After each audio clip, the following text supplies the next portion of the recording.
You very rightly pointed out that businesses need to be present omni-channel, and online selling cannot be ignored. And you being a firm believer of that, how do you see the impacts coming together? And also, what is the critical role of advanced technology? How are the brands using advanced technology in terms of enhancing customer experience further? I recall a conversation almost a decade ago that we all believed that FDI in retail is essentially needed in this country. There are political conversations and so many things that were happening, but irrespective of the government which was in power.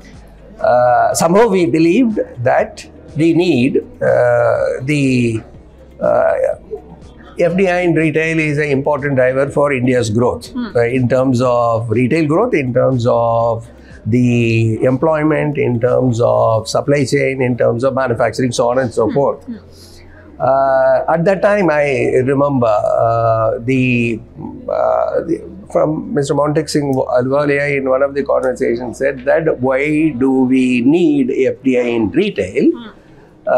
Is it because they have deep pockets, money, or they are bringing in something unique in order to grow?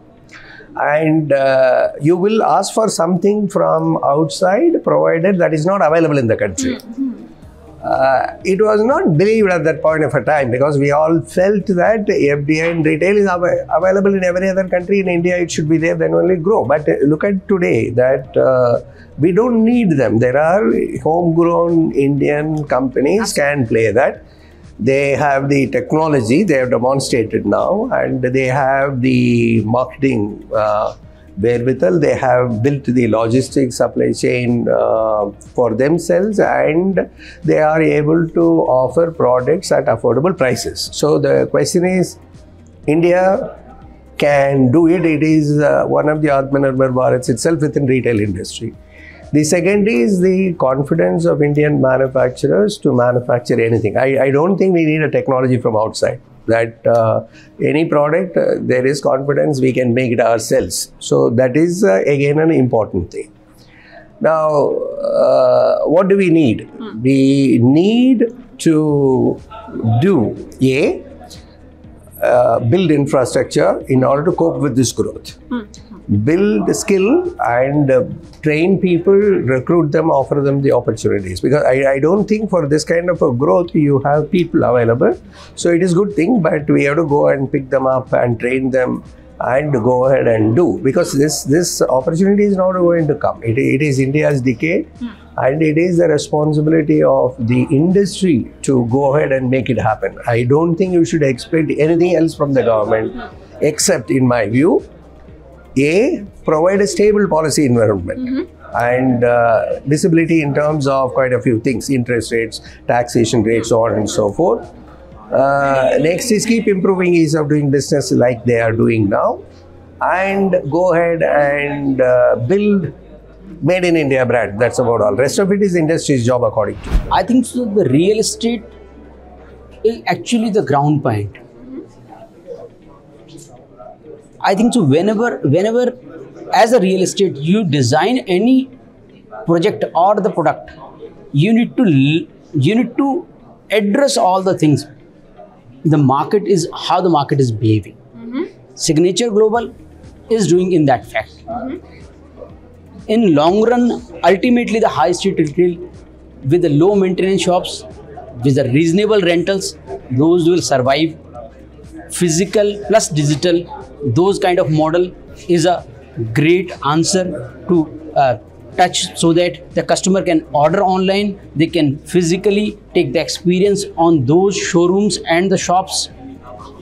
I think so. The overall in this scenario, the customer real estate should design their product accordingly.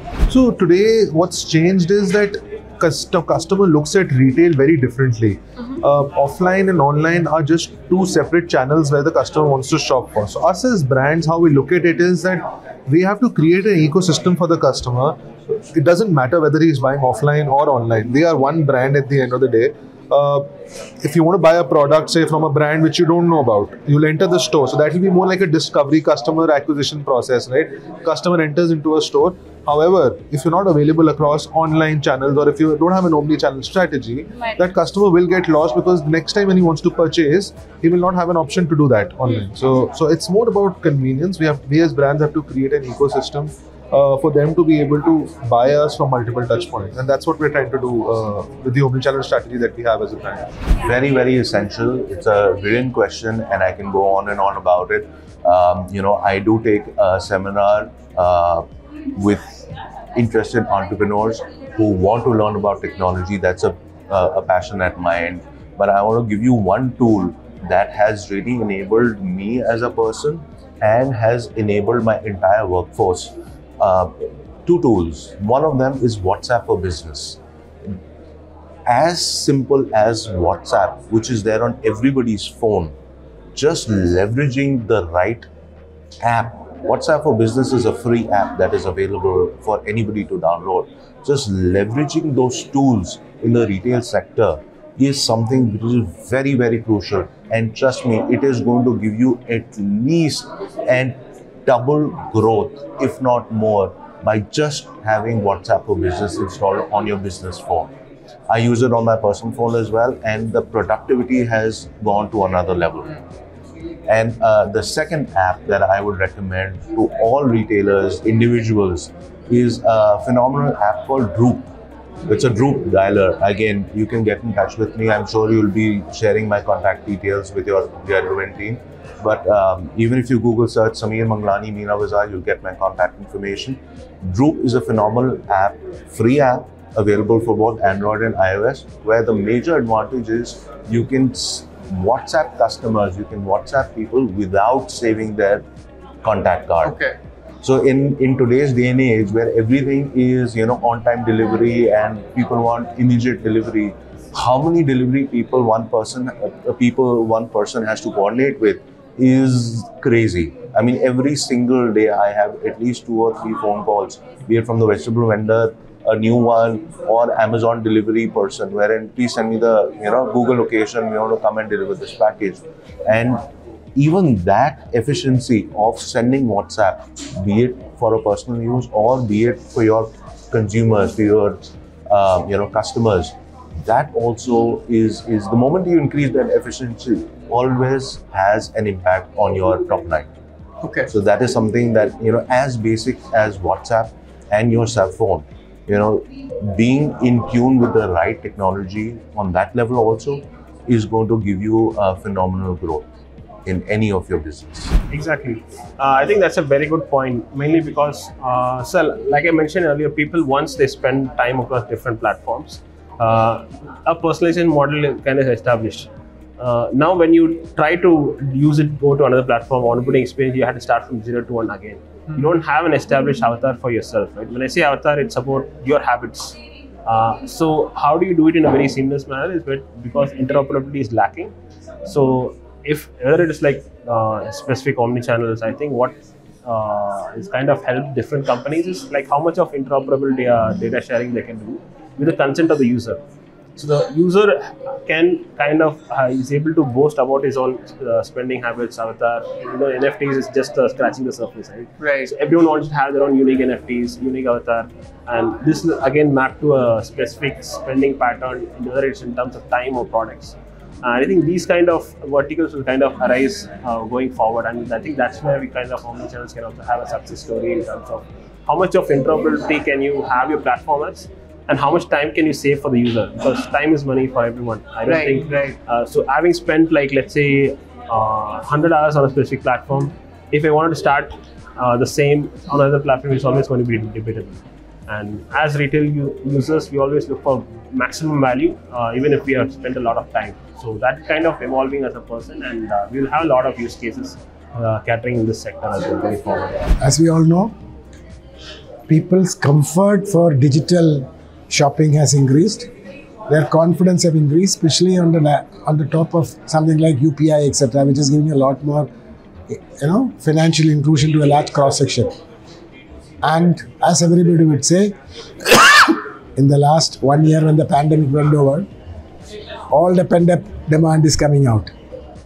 And that is also giving a lot of confidence to more broad-based participation.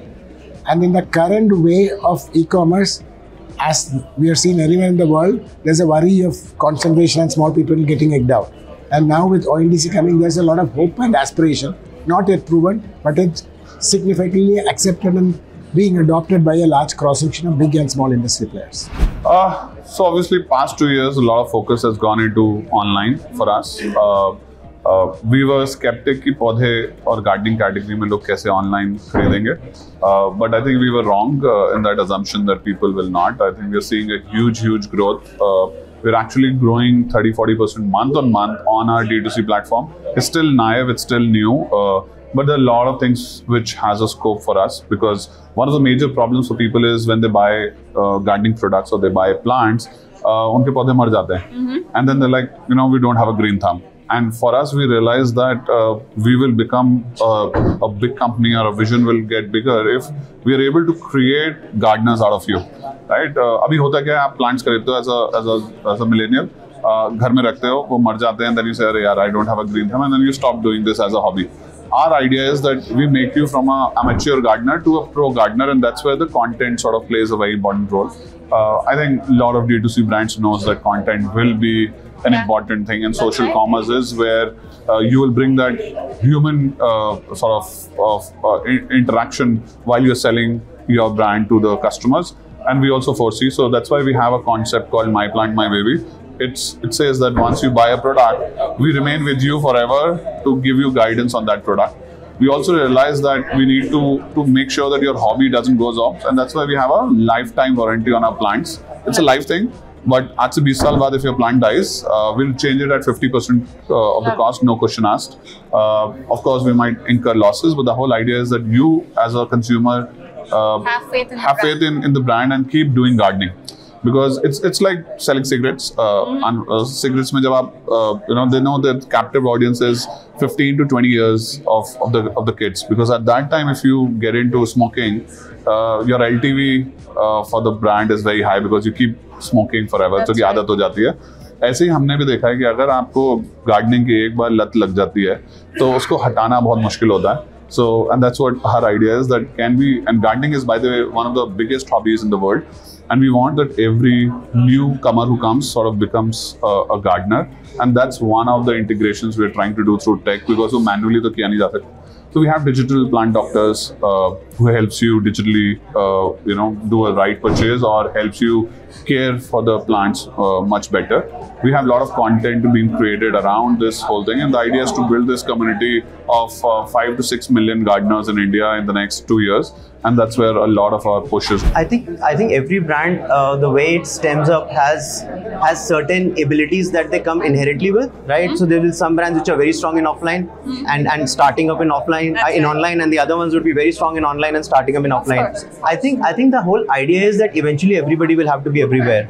So how do you evolve yourself in the place of strength that you're already in, and slowly develop your competence in the next space that you're not in? I think that's where the challenge will lie. Trying to recreate yourself all of a sudden is not going to be strong for a brand anyways, right? I think so you have to take a stronger and stepwise approach towards both. I think from a social commerce and other channels perspective, I think live commerce is going to be big. In India, this is one thing that we personally believe that it's going to be very strong over a period of time. We're just scratching the surface there. In terms of the digital technologies, I think AR, VR is still going to take a little bit of time, and I think more and more brands will continue to evolve. More and more brands will continue to invest in them.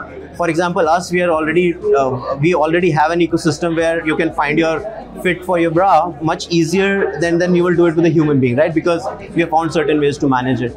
I think those are the kind of evolutions you'll have to do, but then AR, VR will take a little bit of time, I think. But speed is very fast, and fingers crossed. So tech is one thing that cannot be overemphasized. I would say whatever you talk about tech, it cannot be said that enough is said.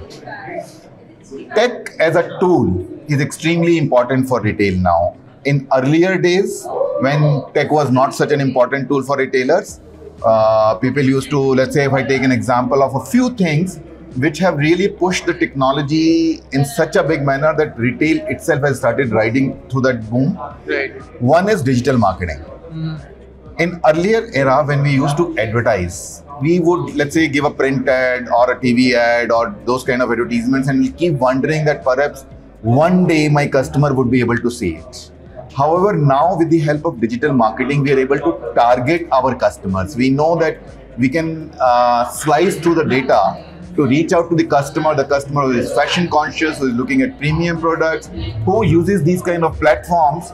Those are the customers we can actually target, and most part of our marketing budget now is spent on digital marketing. Another tech tool is CRM. It is a great experience that CRM is able to provide to the customers. We are able to map the entire journey of the customers with the help of our loyalty program. Whether the customer goes online or offline, we are able to understand what they want to buy, how they buy. They're able to earn or burn their points, whether online or offline, which also increases their affinity towards the brand. On the other hand, if you look at the supply chain, supply chain is so much enabled by technology these days that a replenishment in the stores or online or a new product launch, all those things are predicted much in advance, and supply chain is enabled through the technology. Then omnichannel, as you just said that.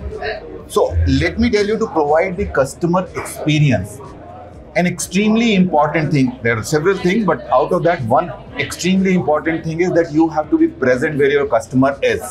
That means you have to have a multi-channel presence, whether it is online, offline, city retail, travel retail, MBO, EBO. And once you enable these entire things through omni-channel, that gives a great advantage to the customers. However, having said that, I would also like to add a word of caution here.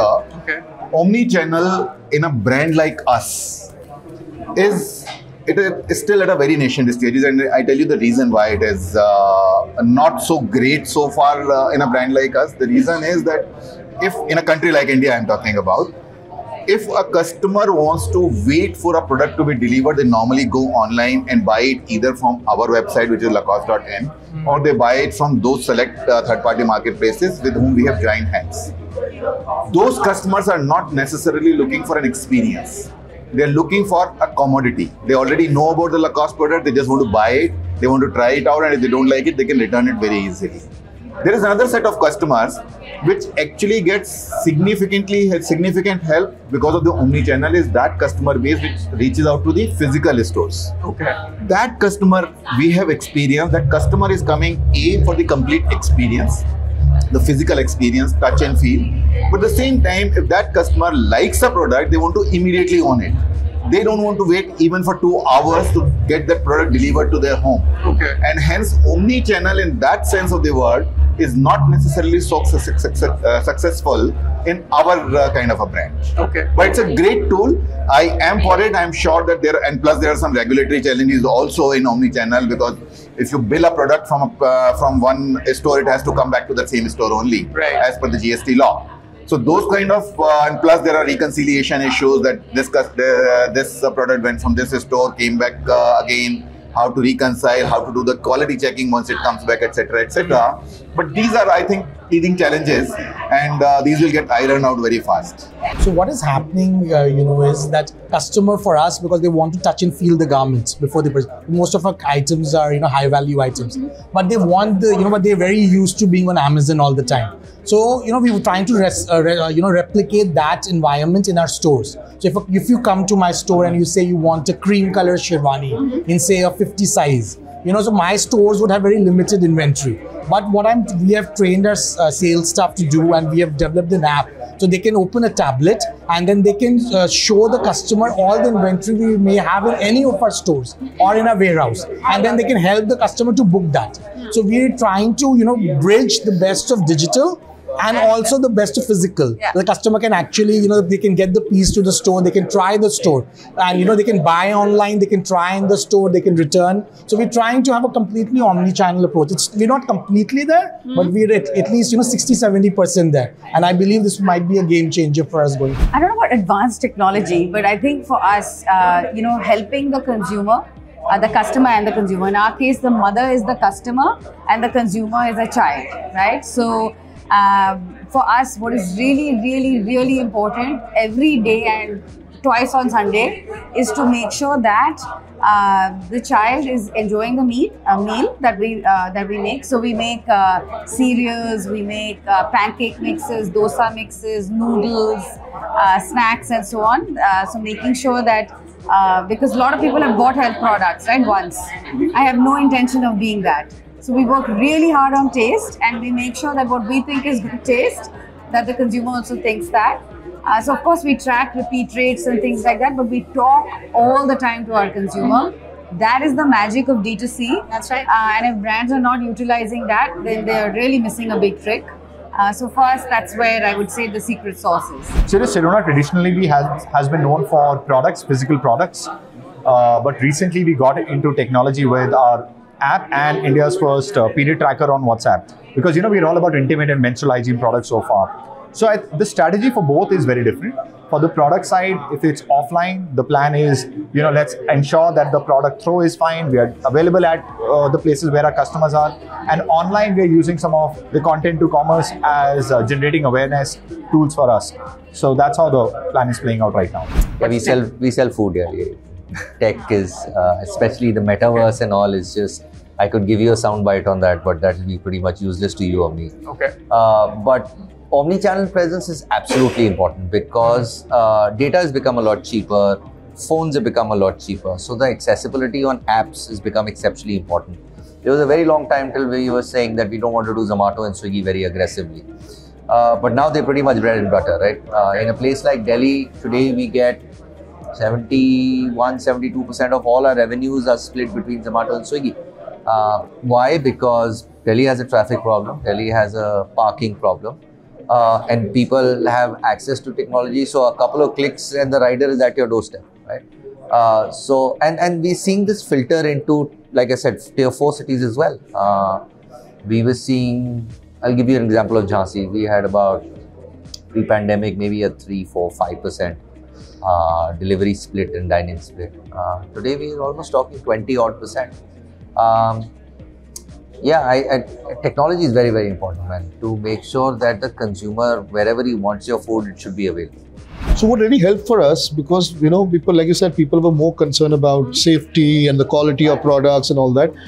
And there was a survey which was done that the average order value after COVID became almost 850-900. People were spending more and they were ready to give more, to get that satisfaction. They're getting a good product, which helped us because we were in that segment. Yeah. And so we do, our products are, our food is very, made with very, natural ingredients. It's very, so like we try to, not to put too many synthetic, not to put any kind of, we make it extra heavy. We don't put extra cream. These things helped for us.